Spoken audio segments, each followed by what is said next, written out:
Assalamualaikum warahmatullahi wabarakatuh.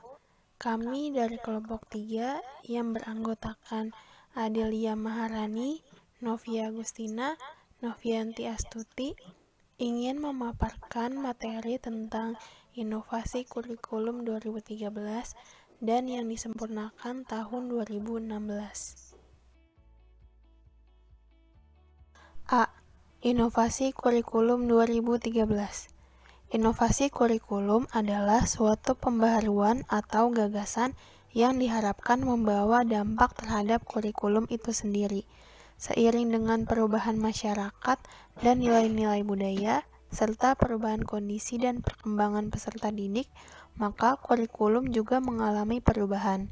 Perubahan kurikulum ini bertujuan untuk memperbaiki kualitas pendidikan di Indonesia, sehingga menjadi lebih efektif dan maksimal. Oleh karena itu, setiap orang yang berkecimpung di dalam dunia pendidikan wajib memahami konsep kurikulum ini. Kurikulum 2013 dirancang dalam proses yang cukup panjang, tentunya dengan berbagai pertimbangan dalam rangka meningkatkan kualitas pendidikan di negara ini. Dengan mengaplikasikan konsep kurikulum ini secara maksimal, maka generasi penerus bangsa akan mampu menjawab tantangan bangsa ini dengan baik. Pengertian kurikulum 2013. Kurikulum 2013 ini merupakan pengembangan dari kurikulum yang sebelumnya, yaitu kurikulum yang dirintis pada tahun 2006 yang dinamai dengan kurikulum tingkat satuan pendidikan atau disingkat dengan KTSP.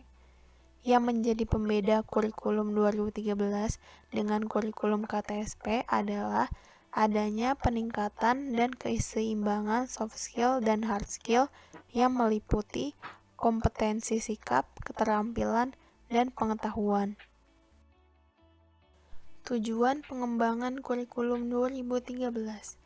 Pengembangan kurikulum 2013 mempunyai tujuan untuk mempersiapkan siswa Indonesia supaya memiliki kemampuan sebagai pribadi dan warga negara yang beriman, produktif, kreatif, inovatif, afektif, serta mampu berkontribusi pada kehidupan bermasyarakat, berbangsa, bernegara, dan peradaban dunia. Landasan pengembangan kurikulum 2013. Ada 3 landasan, yang pertama landasan filosofis, kedua landasan yudiris, dan yang ketiga landasan konseptual. Di landasan filosofis terdiri dari filosofis Pancasila dan filosofis pendidikan. Di landasan yudiris terdiri dari RPJMM 2010 sampai 2014 sektor pendidikan tentang perubahan metodologi pembelajaran dan penataan kurikulum. Selanjutnya, PPBO 19 tahun 2005 tentang Standar Nasional Pendidikan. Selanjutnya, Inpres nomor 1 tahun 2010 tentang percepatan pelaksanaan prioritas pembangunan nasional, penyempurnaan kurikulum dan metode pembelajaran aktif nilai-nilai budaya bangsa untuk membentuk daya saing dan karakter bangsa.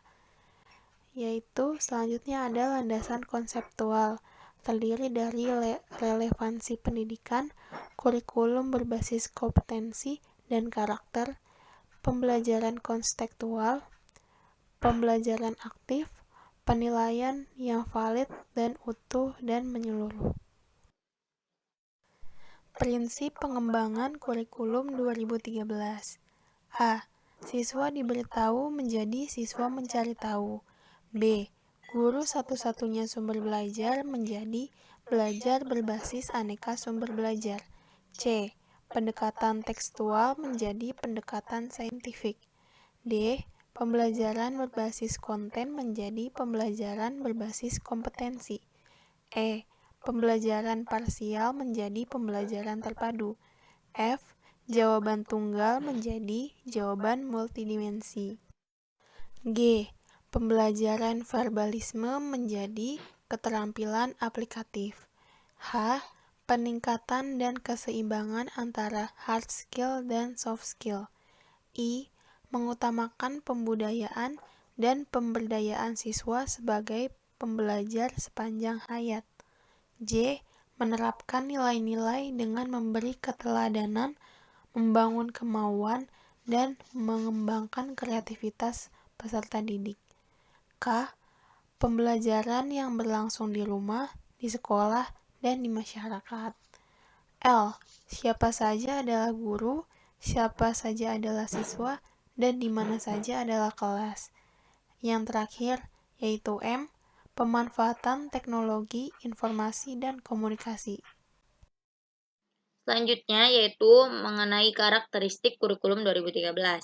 Dalam Permendikbud nomor 67 tahun 2013, kurikulum SD, karakteristik kurikulum 2013 yaitu mengembangkan keseimbangan antara pengembangan sikap, spiritual, dan sosial, rasa ingin tahu, kreativitas, kerjasama dengan kemampuan intelektual dan psikomotorik.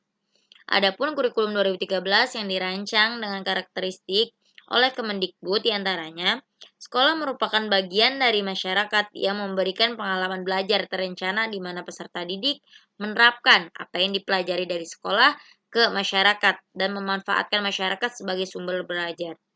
Yang kedua, mengembangkan sikap, pengetahuan, dan keterampilan serta menerapkannya dalam berbagai situasi di sekolah dan masyarakat. Dan dapat disimpulkan bahwa karakteristik dari kurikulum 2013 ini lebih menekankan pada pengembangan sikap, pengetahuan, dan keterampilan peserta didik, serta menerapkannya dalam berbagai situasi di sekolah maupun masyarakat, sehingga dapat menciptakan sumber daya manusia yang dapat menghadapi persoalan-persoalan yang menimpa negara ini. Adapun elemen-elemen yang menjadi karakteristik kurikulum 2013 yaitu diantaranya ada kompetensi lulusan, kedudukan mata pelajaran, struktur kurikulum, pendekatan isi, proses pembelajaran, penilaian hasil belajar, dan ekstrakurikuler. Oke, selanjutnya mengenai segi kompetensi lulusan pada kurikulum 2013.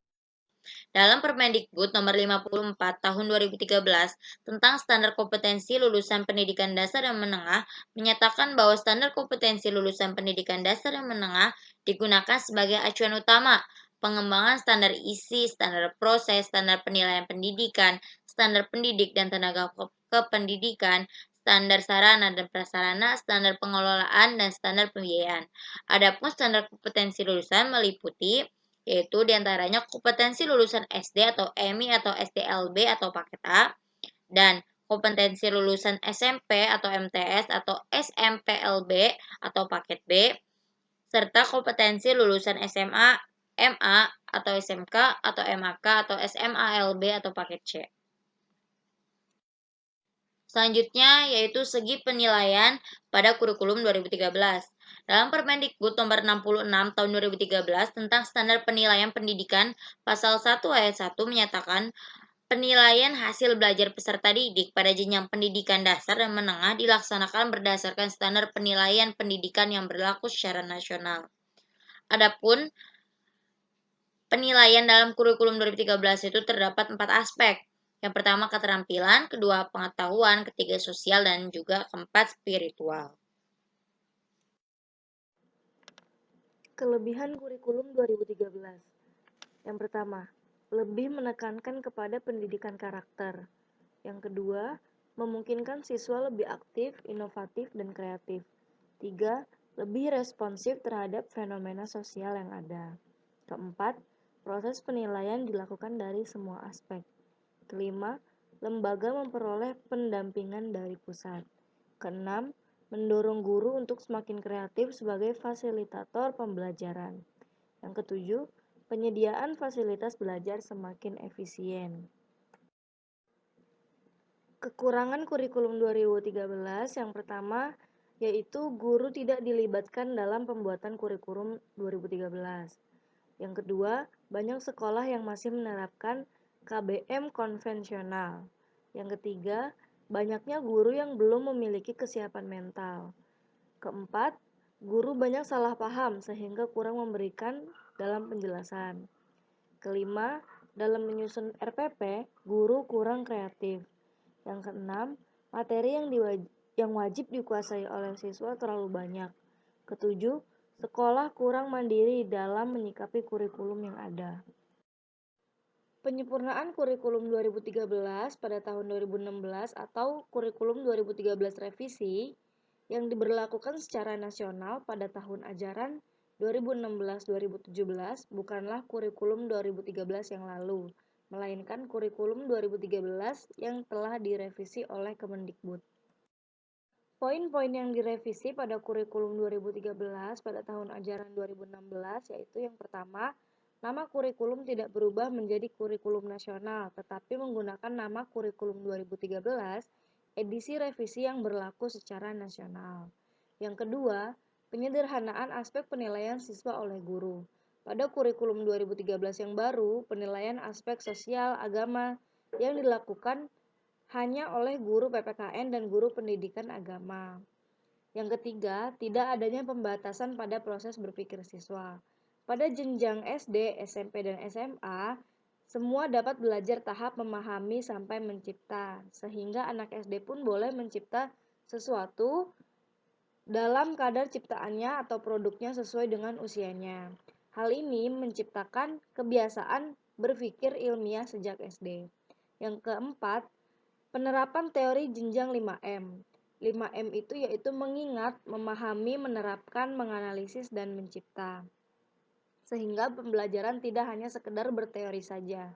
Yang kelima yaitu struktur pada pelajaran dan lama pembelajaran sekolah yang tidak diubah. Yang keenam yaitu menggunakan metode pembelajaran aktif. Metode ini membuat siswa menjadi pemeran utama dalam setiap proses pembelajaran, sehingga guru hanya berperan sebagai fasilitator saja. Yang ketujuh, meningkatkan hubungan antara kompetensi inti dengan kompetensi dasar. Yang kedelapan, penilaian sikap kompetensi inti 1 dan 2 sudah ditiadakan di setiap mata pelajaran, hanya untuk pelajaran agama dan PPKN. Namun kompetensi inti tetap dicantumkan dalam penulisan RPP. Yang kesembilan, skala penilaian menjadi 100 sampai 100. Dengan penilaian sikap diberikan dalam bentuk predikat dan deskripsi. Yang ke-10, remedial diberikan untuk yang kurang, namun sebelumnya siswa diberikan pembelajaran ulang dan nilai yang dicantumkan adalah nilai remedial.